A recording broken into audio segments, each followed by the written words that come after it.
அந்த அத்தாச்சி அவன் மனைவியே சொல்லியிருக்கு காளியம்மாக்கு சீட்டு கொடுக்க வேணாம்னு இருக்கு. அப்ப என்ன நீ மனைவி சொல்றத கேக்குறீங்க என்ன அர்த்தம்? அப்ப என்ன அந்த காளியம்மா வெளியேற இல்ல, அப்ப காளியம்மாள் வெளியேறதுக்கு கைல்வெளி ஒரு முக்கிய காரணம் எடுத்துக்கலாமா? ஆமா ஆமா ஆமா நிச்சயமா. இவரோட நோக்கமே இப்ப காளியம்மாடு நீங்க காளியம்மா வந்தோட எப்ப சொல்லுதுன்னு தெரியல, நீ கேட்டு பாருங்க. காளியம்மாவோட அழைப்போ 1 வருஷமா எடுத்திருக்கே மாட்டேன், குறைஞ்சபட்சம் ஒரு 6 மாசம் எடுத்திருக்கே மாட்டேன். ஓ நீங்க அது நீங்க பேச வர இன்னைக்கு நான் பேசுறேன், இன்னும் அந்த தங்கச்சி அறிவிக்கதே விட்டுருக்கு. நீங்க அடுத்தடுத்து ஏன்னா கண்டிப்பா பேசும்.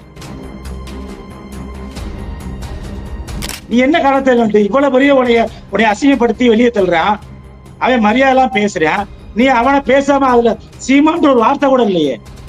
அவ்வளவு புடிக்கலாக்கப்படுது. அவன் போற போகணும்னு சொல்லிட்டு போவான்.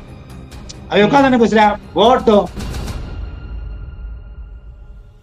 இன்னைக்கு நான் உட்கார்ந்து ஊடகத்துல பேசுறோமா என்ன அர்த்தம்? இவன் மனுஷனே இல்ல, யாரையும் வச்சுக்கிற மாட்டான். இந்த தங்கச்சி காளியம்மால 1 வருஷத்துக்கு முன்னாடியே முடிவு எடுத்திருக்கணும். இவ்வளவு தாமதமே ஏன்னு தெரியல.